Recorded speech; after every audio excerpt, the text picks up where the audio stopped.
Darren, how far does having a female leader, as the Liberals now have, go in helping them increase their popularity with women in the electorate? Look, I think there's a couple of different strands to this. Firstly, one problem that the Liberal Party has is the type of women they want to encourage to run for the Liberal Party at the moment are running as Teals. And that also extends to people who volunteer for those Teals. If you look at the campaign launches of the various Teals, a lot of it's probably at least 50% women, probably women of women of all ages actually. It's a sort of very progressive, young environmental focus in younger women, but a lot of older women also are very supportive of the Teals, and that is, in many ways, it's a failing of the Liberal Party to not capture that cohort of people into their structures before the Teals became a thing. And beyond that, there's little voter segments. It's also the migrant vote unusually was quite pro-Labor this time around, and younger voters, people under the age of 25, that voter cohort went Labor and went progressive. So there's multiple fronts that the Liberal Party needs to look at in order to try and lift its game.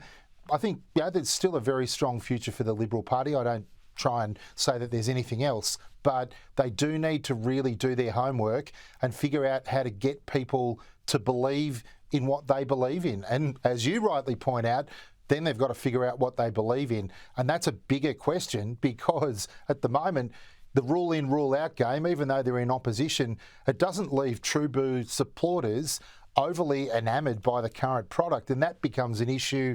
Susan Lee, I agree, get behind Susan Lee as the leader, give her at least a couple of years, maybe a term, to try and figure out whether she can connect with the Australian people.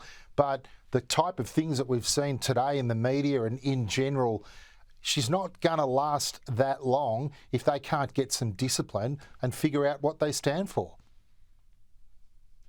Darren, just before we move on to another topic, both the Liberal Party and the Labor Party now have had one female leader. Labor had Julia Gillard, now the Liberals have Susan Lee. But I'm going to argue, push back on me if you want, that the Liberals should have more credit with women in the electorate, because Julia Gillard was installed by Labor factions, whereas Susan Lee, she was elected by a popular vote of the party room. So the Liberals should get some credit for that, shouldn't they? What I would say, and as you know, I worked in Julia's office, if you come to the leadership in a close contest, or if there is someone where the zeitgeist creates winners and losers, and the vote for Susan Lee was quite close, there's always going to be a drumbeat behind you of those who frankly want to see you fail.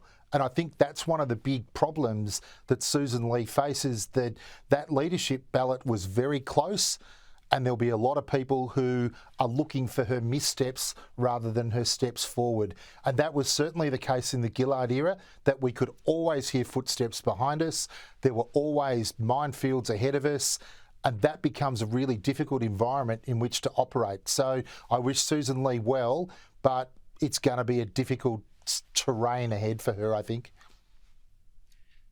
Yeah, you're probably right. And of course, the sound of footsteps sneaking up behind you is going to be the case whether you're a male or a female in that leadership position. Ted O'Brien, as I said, the deputy in the Liberal Party, has refused to confirm if he'll become Shadow Treasurer, following rumours that Susan Lee offered positions to colleagues prior to her leadership run. O'Brien was pressed on this by Andrew Clennell this morning. Have a look. Will you be taking on the Shadow Treasury role, do you think? Those conversations continue to be had, Andrew. We haven't finalised them, and until they are finalised, I won't be preempting any has she promised it to someone else? Has she promised that job to someone else? Whether it be for myself or for anybody else. In due course, Andrew, all of that will be made very clear. Ted, it's early days. We've had initial conversations. Let me ask you very, very bluntly, and it's sort of a yes or no question. Has Susan Lee promised the Shadow Treasurer job to someone other than yourself? I understand your wish for a yes or no answer to any question, Andrew, and I respect that. I really do. But again, my answer doesn't change. We are having these discussions at the moment.